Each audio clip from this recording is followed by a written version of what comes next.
Howdy y'all, welcome to Lax Lives. I'm Lacander, and this is Lac Plays Minecraft. Man, I am having issues getting this episode recorded today. This is like my third attempt. Luckily, it doesn't seem to be Minecraft DX story issues. It's interruption issues. Uh, well, no, that's not true. The first time I didn't get interrupted, but I got distracted, and my video was like an hour long, and since I'm constantly talking, I don't know where to edit out things. And um, so the second time I got a phone call, and I lost track of when I stopped and what I was saying, so I decided to just go ahead and start over, which is alright. It's not that big deal. And here we go. This is one thing I want to show you right here.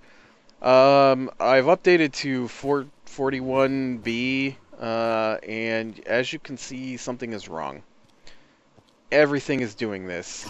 As far as I can tell, the mobs don't change their orientation when they're walking. If they're standing still, and it's not just the monsters, it's the sheep. There it goes backwards. Sheep, sideways sheep. As long as they're facing you before they start walking, they're fine. But they, when they're standing still, they will turn their direction. Like that sheep just turned to look at me. And if it walks, then it will walk forward. But if it starts walking a different direction than what it's facing, it doesn't turn that direction. What was that noise? Oh, I think it's a zombie beating on the door. It sounded like hooves smashing. I forgot to start the timer. And, but so, yeah, that's a pretty funny bug in this I guess I can't fit through there. Pretty funny bug in this update. At least I find it to be a funny bug. Why are you beating on this door? You're just hitting it because it's a door? I don't know. But the update was just for bug fixes, and so that's all they really did was fixed a bunch of bugs. And made some more bugs. Maps in item frames vanish when they get to the edge of the screen. Just rendering, not actual vanish. They're still there. You don't lose them. And, stop ringing telephone. That one's not for me today, though. So, like, when you get to, like, say the bottom of that lamp there, when you get to about there, they just vanish off the screen. Which isn't a big deal, but it wasn't happening before, so that's new. Probably has to do with fixing the bugs. And with DX Story, which is what I used to record, and it was having issues with extra frames in the video buffer or something. So, and then I replaced my redstone torches with these redstone blocks. I don't know why, I just did. I don't know if it really looks any better, but it makes it more like a solid object instead of me using the fact that nothing is affected by gravity practically in the game. I worked more on the Harbor Masters building. I don't like it. I like the roof. I don't like this. I think this is just too much connected together with the nether brick. I like the nether brick down the side, though, if I separate it. I like this, but I'm not liking what I did here. This isn't working for me. So I've got to figure out exactly what I want to do. It also doesn't help that I don't have any windows or anything in the sides, because it just makes it seem like a bunker. So I got to figure out what I'm doing with that building, and I haven't figured it out yet. So, because I can't bring myself to just work on that, ooh, there was the third bug. What was the third bug I found? Oh, yeah. When you disconnect from Microsoft, when you disconnect from Minecraft, and you don't shut down Minecraft, you can't reconnect to the server. You have to shut all the way out of Minecraft to be able to reconnect with this version of the game. I worked on the wall a little bit, added some more sections here. I was trying to figure out what I wanted to do here because the ground is so tall back there.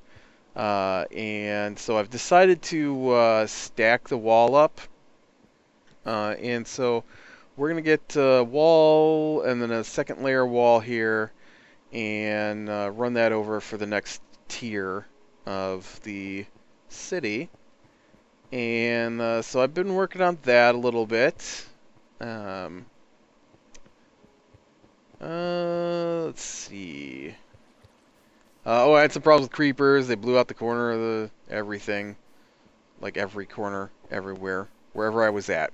Bam. Explosions. Oh, they fixed the fog. As you can see, I still got fog there in the distance. But it was at 8, and I thought 8 was too close. But now you can set it back to 16. I kept it at 10 because I really like the foggy distance there. And I think it looks really nice. So I left that in. Yeah, I don't know what else quite I've been doing for the last couple hours. I really don't know if I don't know. I was talking about a book, and that's how come I ran so long the first time I tried to film this. But I have been, like I said, working on the wall here. Broke my pick, had to go get a new pick. Luckily, I grabbed one that Short and Proud left for me, so that makes it easier. I don't have to get a plain pick without. Although I've got 24 levels again. Didn't I enchant this? You are enchanted. Why do I have so many levels again? I must have been killing that many mobs. Just having too much fun fighting the backwards zombies and stuff. But I been doing a little landscaping here. I'm not sure exactly what I'm gonna do with the wall. I know it's gonna be another layer. I just don't know how thick to make the other layer. I don't know if I'm gonna put another row of brick here or if I'm going to just go ahead and put the brick slabs, the stone brick slabs across here, and then start immediately again. Because this side over here has the crinoline. I think that's crinoline, and then the wooden top, which we're gonna get on this side too, but it's gonna be up a layer because this moved up a layer, and so I'm gonna have to figure that out. And I'll just put down some pieces and see if I like it with, one more row of stone brick, or if this is high enough for what I'm looking for. So I'm trying to taper this back here, and I just want the sides to look nice. I don't want the ground to be, tall like this up in front of the wall. I don't mind it raising up. I just think it needs to be tapered. So I am gonna have to do some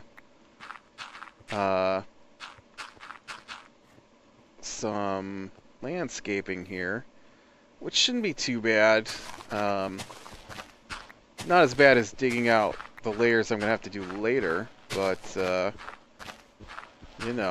it's gonna take some work, and so far I don't think tomorrow should be too crazy busy for me, so I might actually get a chance to work on this stuff. We'll see though, because sometimes I get distracted by other video games, and I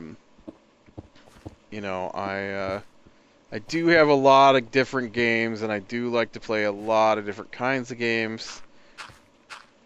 And I just, might not feel like playing Minecraft tomorrow, which is alright. Well, when I say tomorrow, I mean Saturday, because this is Friday.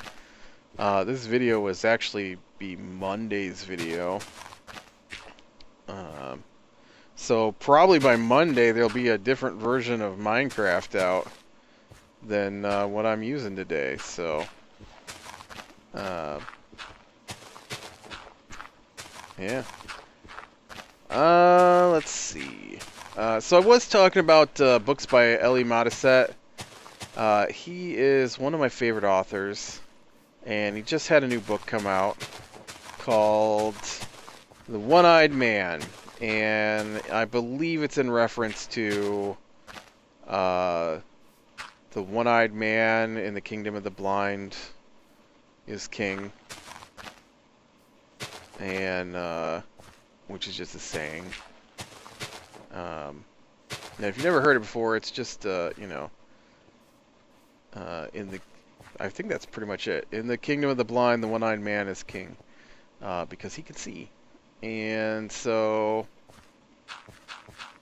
I don't know if this is too close. I don't want this to get too close to the wall because you don't want ways for people to get over your wall. And, but, it was pretty good. Not his best work, for sure. At least, you know, everything's in my opinion, so. I really like his series, and I don't think it was as good as his series. In fact, I usually find that of his standalone novels, they don't seem to be quite as good as his series. And but it was about an ecologist who was sent by the government to a planet where they've discovered that the chemicals that are unique to this planet, the biological creatures that are unique to this planet, can extend the human life by double or more. And so they were clamoring to reduce the government oversight, and so he's sent in to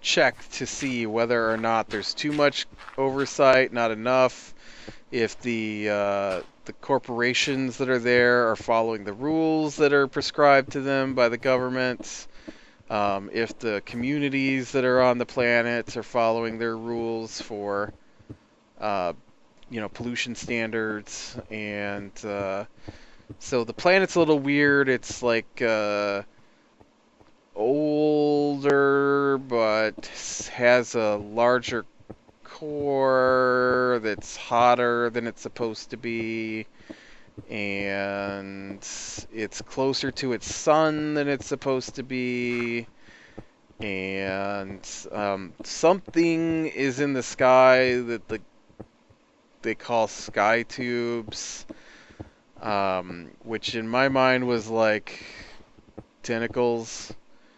And sometimes the sky tubes, there are storms, and the sky tubes come down to the ground like tornadoes. In fact, they are described as tornadoes, so I don't understand how they can be in the sky constantly, sideways, and then be vertical down to the ground as tornadoes sucking things up. So, but they're living organisms, and every attempt to get samples of them has killed and destroyed whatever tries to sample them, and so people are stuck with sampling the less dangerous creatures. And but the grass and stuff on the planet, you know, has allowed them to create anything with keratin in it. They said in the book, anything with keratin in it in the human body could be rejuvenated by the things from the planet. But anyway, so this guy's sent there to make sure they're not screwing that up, because it's the only place in the universe they've found so far with this kind of organic materials that could have this effect. And of course, everybody wants to live longer, so so he goes out and you know, starts trying to figure out if they're following what they're supposed to, and as far as you can tell, they're supposed to. But while he's working on that, the government's afraid he's going to discover their secret, and not the government he's working for, but the planetary government. And I honestly am not sure what their secret is. So, and I read the book, and it was a little confusing to me. Maybe I missed something, but as far as I can tell, their secret is that the planet is sentient. And not like you can talk to it directly, pretty much, but more like it reacts to threats. And so as he's exploring, he discovers that some of the archaeological digs found that all of the ruins of one of the alien species who built colonies on the planet got wiped out all at the same time, all across the planet by the same thing, mudslides, which is peculiar. And so he's like, well, that's peculiar.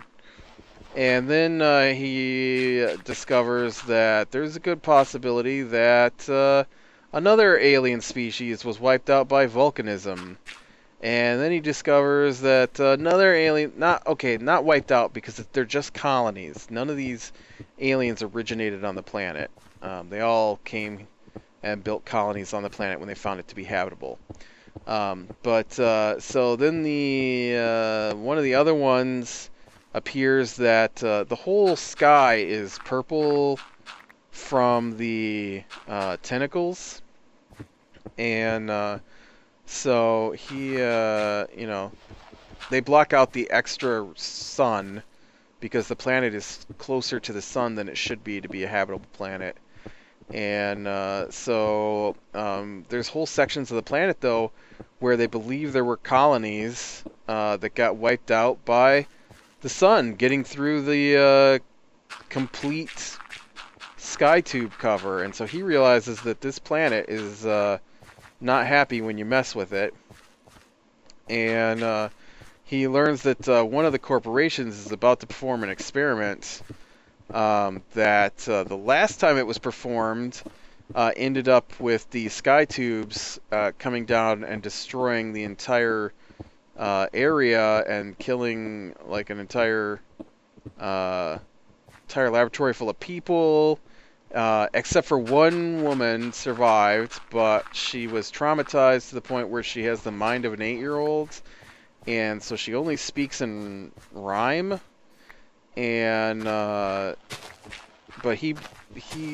she's immortal, and they don't know how, but her cells have been locked into their current configuration, and so she's over 400 years old. And so it's been 400 years since someone tried to perform an experiment like this company's about to do, and the last time it wound up destroying the entire laboratory. And so he warns them that because their corporation laboratory is inside one of the cities, that he's afraid that it's going to wind up with the city destroyed.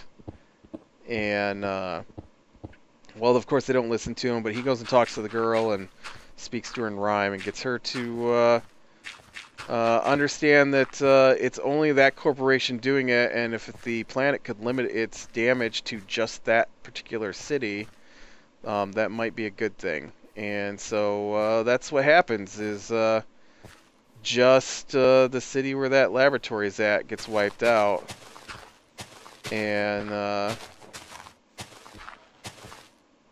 so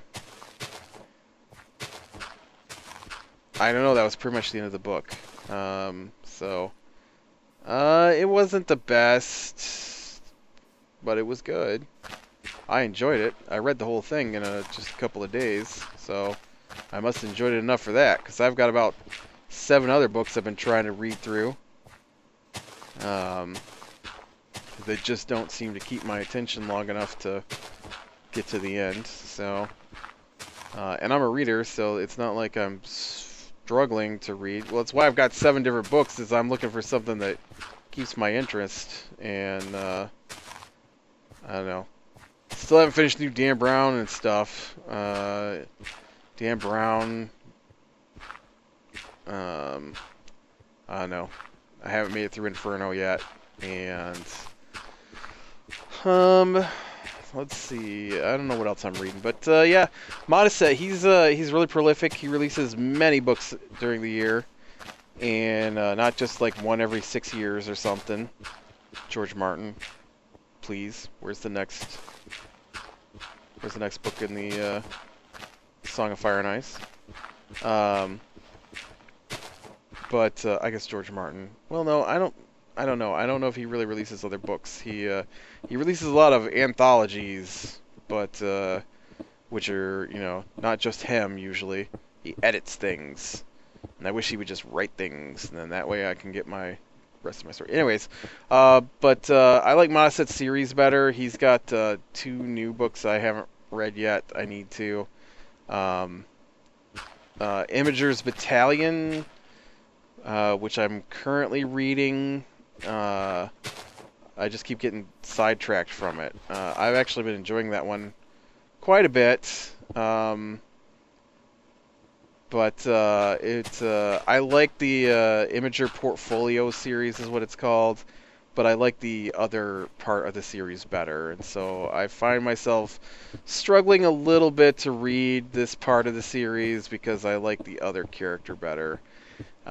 He likes to write a story, and then he'll write a story that takes place thousands of years before or hundreds of years before, so that you can read about the time that built the foundation of the story. So like his big series is called Recluse. There's probably like, I don't know, 20 or 30 books in the series, and that's the way they're written. You read a book about this kid who gets exiled from Recluse because he doesn't fit in with their balance of order, because all their magic is based off of order and chaos. And then you read about this guy who uses both powers, order and chaos. And then you'll go read about the founders of the island that the previous 2 books came from. And so, like, the kid who gets exiled, in his history class, he learned about the founder, but he also learned about the Gray Mage. And so the second couple books might be about the Gray Mage, and then the you know, the next book's about the founder, and then they jump over to the other side of the coin, the Chaos Wizards, and then you find out that they're not actually evil like the first books have been painting them off as. I mean, some of them are, but some of the Order people aren't very nice either. And so you know, the whole thing's about balance between order and chaos, and I really like that series. But his Imager Portfolio series, I really like the first set of books, and the new ones are okay, but they're a different character, and I don't find him quite as enjoyable as the other guy, so it makes it a little more difficult for me to stick with the book. But they're good. Oh, I totally missed that jump.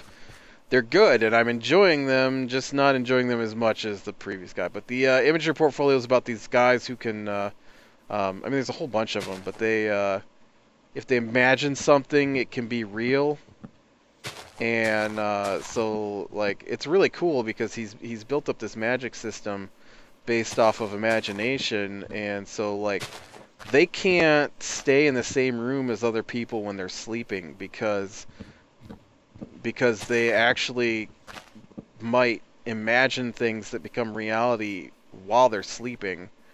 And so they sleep in like lead-lined rooms and stuff, which I think is pretty cool to think about the consequences outside of their power. But the first set of books take place during, like, I don't know, the 1700s in Europe ish kind of era, and then the second set of books is more swords and wagons and horses.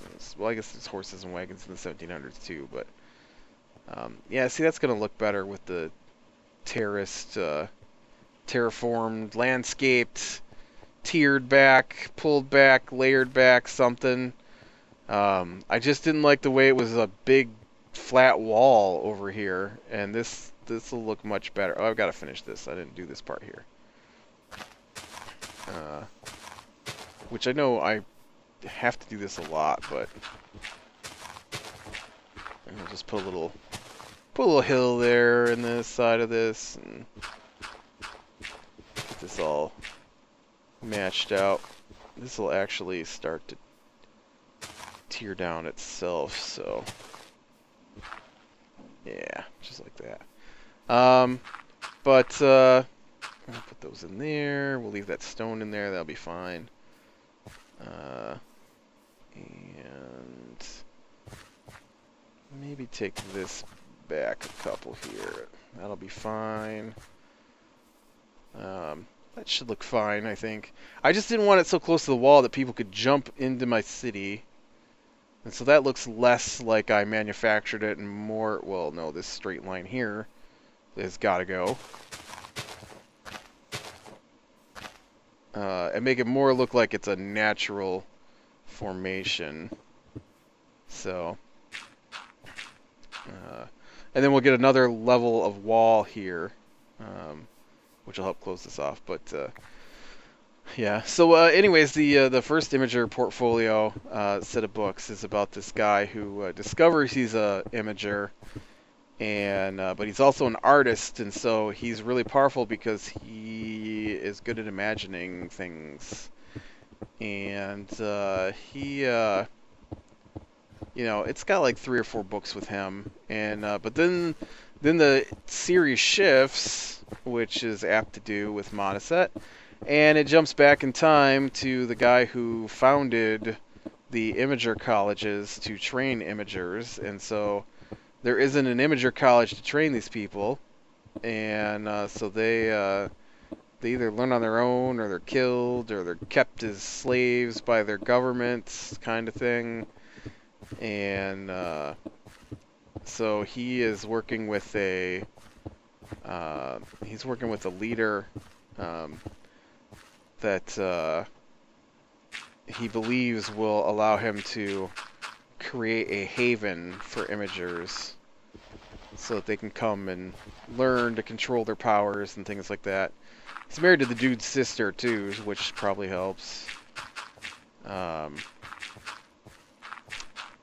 But yeah, and they also got he's got this in the Imager series. Anyways, he's got these people he calls Farsi. Only it's not spelled with an F; it's spelled with a PH, and they're kind of like gypsies or Romani, and they so they're kind of looked down on by the whole population, which is kind of a common theme in his books. He's usually got somebody like that in his books, so yeah, that should look a lot better through here than the giant flat stone wall. Let me take out that one too. I see you hiding back there. Oh, let's get this side too here. This is ugly. But yeah, if you like a good fantasy series, definitely check out the Imager. At least the first few books. I mean, you might like it all, but the other books have turned into more war-based. Although I enjoy that. So, but the first ones were more political intrigue and. Like he works with the police and he becomes a police captain kind of thing, and a bodyguard for ambassadors and stuff like that. And so I really like the first part. But the second one, he's just a you know, military leader trying to win a war for this guy, so he'll give him you know, laws in place to protect Imagers in his country, which nobody has. So. Alright, I think that's all I'm going to do in this episode. I think we looked at everything I wanted to look at, really. And, Backwards head flipping zombies. I know we didn't really build anything, but we did get a lot of that landscaping done that I wanted to get done. It actually went faster than I expected it to, so it didn't take very long at all. I gotta get more clay out here for bricks. I've only got 25 bricks left, so I've got to go clay hunting to make the rest of this wall. But we're gonna get the other wall in here, and then man, I might have to get some lights up on top of that building. And we'll get back down into the city and get some more building done. Kill the wither, but I need to kill one for me, which we're gonna try and do maybe next week. Oh no, oh no, oh no! I don't have a bucket of water on me. Don't die, Ransom. Oh man, how close did you get? Oh, not that close. If I hit you again, though, you're gonna die. Stupid! Don't shoot my mule. But I want to get a beacon going for planned temple that's gonna go up here. It's gonna kind of be the center of the city, so I'm not sure how far back it's gonna go. It might just go right here on top, but I need to get an area laid out for a market square. I might do this. This would be a good spot for a market square right here, actually.